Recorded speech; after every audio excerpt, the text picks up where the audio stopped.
right, guys, I'm gonna get right into it. A little bit about myself. I have 2 siblings. One of them just turned 21. So he's at that age where he's willing to open up and talk to me about things, you know? So he looked at me dead in the eyes the other day. He was like, Holly, do you remember that time you walked in on me deep-throating a cucumber? To my surprise, I did not. I did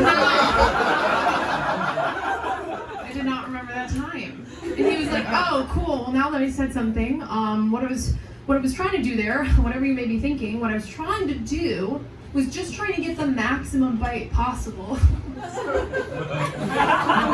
at first I thought it was a really weird way of telling me he was gay, so I was kind of bummed, but that he wasn't. But it just turned out it was a really stupid way of telling me he doesn't know how to eat produce, guys. I'm a fucking idiot. He has a really incredible memory. He remembers everything about our childhood. I have a terrible memory. I lose my car keys on the daily. I lose my paychecks all the time from my job. I will, however, never forget the time somehow that I almost shit my pants. And I'm gonna tell you everything about it.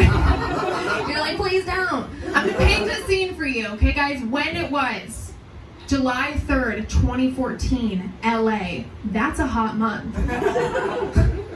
Where I was, inside an Urban Outfitters dressing room. The plot thickens. How I felt, alone, uncomfortable, very fashionable. And if you're asking yourselves much like I did, well, Holly, Urban Outfitters, they don't have public restrooms. Did you shit your pants? Well, no, idiots. I shit their pants. Okay. How do they look? BDG. She got it. Alright, I'm gonna get into a little dark stuff. I had a really shitty 2018, a terrible 2018, really awesome 2019 so far. I'm actually so happy, the happiest I've ever been in my whole life. 2018, I actually spent some time in a mental hospital. I know what you're thinking. Her? She shit her pants. She has hoops. She has it all together. I don't. Don't laugh that hard. I spent some time in a mental hospital. It's actually everything you've ever thought of a mental hospital being. Seen in TV shows, movies, whatever. It's awful. It's terrible. But about a week in, another patient looked at me and she was like, oh my God, I finally know where I've seen you. I saw you do stand-up a year ago in Portland, Oregon, and you were so good.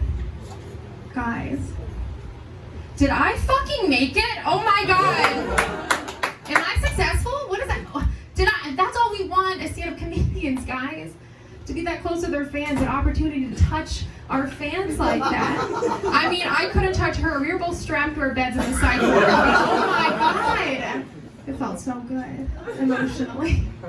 A few days later, she did say the exact same thing to a vending machine. And that stung. But Mama needed it, so Mama took it. I'm a big Star Wars fan. I'm a self-proclaimed nerd aficionado. I love nerd things. I'm a big Star Wars fan. I often wear Star Wars t-shirts, Star Wars necklaces, Star Wars anything to signal. Are you okay? Is everything okay? I thought you spilled your whole drink and I almost got really sad, but it's an empty glass and now I'm upset. I'm a big Star Wars fan. I have to wear Star Wars t-shirts, Star Wars necklaces, Star Wars anything to signify my fandom, but it never ceases to blow guys' minds when a woman likes Star Wars. They're always like, wait, what? I'll tell you what happened. I was sitting at a bar, sitting down before I could order a drink. The gentleman sitting next to me turns to me and he goes, I'm sorry, but I have to ask you this question. Are you really a Star Wars fan, or are you just wearing that t-shirt? With his eyes closed the whole time. And before I could answer saying yes, Star Wars douchebag began to interrogate me about being a Star Wars fan. Thankfully, the bartender steps in. I order a whiskey on the rocks. That's my usual drink. A Star Wars guy loses his goddamn mind. He's like, wait, what? Wait, shouldn't you be ordering a Cosmopolitan or a vodka cranberry? Sorry, but whiskey is a man's drink. And then he turns to the bartender and immediately says, my good dude, I'll take your finest Pinot Grigio. My hot take on that neckbeard is that if I'm wearing a Star Wars t-shirt, Star Wars necklace, Star Wars anything, you can safely assume without asking any questions, I'm probably a Star Wars fan, right? Yeah, see some head nods. If you have an exposed Superman logo tattoo, you introduce yourself as Duncan and you order a wine like that, I can safely assume you're probably a little bitch. Oh, stop! That was like a burn laugh that you just gave. Fucking Duncan, man. Oh my god. I had an adult realization the other day. I realized I can no longer play my favorite video game of all time, guys. My favorite video game, I'm gonna tell you, it's The Sims. Does anyone play The Sims? Oh, fuck! Very rowdy Sims crowd. I should have known.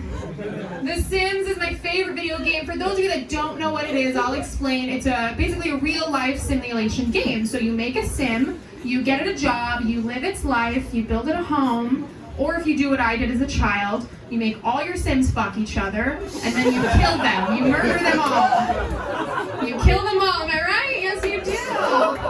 Take away that ladder in the swimming pool, where are they gonna go? Where are they gonna go? You make them go crazy in a room with no walls? Oh my god. Too deep on Sims right there. But in the new Sims, The Sims 4, it's the newest iteration of the game, you can actually give your sim the job of a comedian, which blew my mind. So I immediately, as an adult woman, 27 years old, made myself as a sim with green eyes and bigger boobs. And guys, I gave her the job as a comedian, and she was so much funnier than me. Oh my god! She killed it immediately. She's so good at comedy. She even has her own catchphrase. When she ends every set, she ends every set, she kills, she crushes, she whatever. Then she goes, wabba wabba! And the audience yells back, wabba wabba! Not okay, not okay. Oh my god. She also had a raccoon for a dog, so I killed her. I killed her immediately. She was peeking. That's a niche joke. And he liked that. I love dogs. I really want to get a dog, but I can't get the dog I want. I want a wiener dog so bad. But I can't have one, not because I'm allergic or anything, but because when I'm walking that wiener dog down the street, inevitably, like, with its stupid fucking body and its short fucking dumb little legs, so cute, someone's gonna stop us and go, oh my god, I had to stop you and tell you your dog is so cute. And I'm gonna be like, but what about me? I'm here too. My self-esteem is not at a place where I can have a dog that's cuter than me, and that's all dogs. All dogs are cuter than all. The ugliest dog is cuter than all of you. You know that. Everyone knows that. So it's another lizard for me, okay? Another lizard for Holly. I did have a lot of lizards growing up. It was an uncomfortable amount of lizards. And but I still like them, but once you're 25 and you walk into a pet store to buy a bag of crickets and a hot rock, they're just like, what happened to you? Where did this go wrong? And do you want to buy a wallet chain because you're a demographic? Okay, I think I have time for this. I'm going to do some dead dad one-liners. My dad is dead, if that wasn't clear. I'm going to do some dead dad one-liners real fast. We're on board for that? Okay.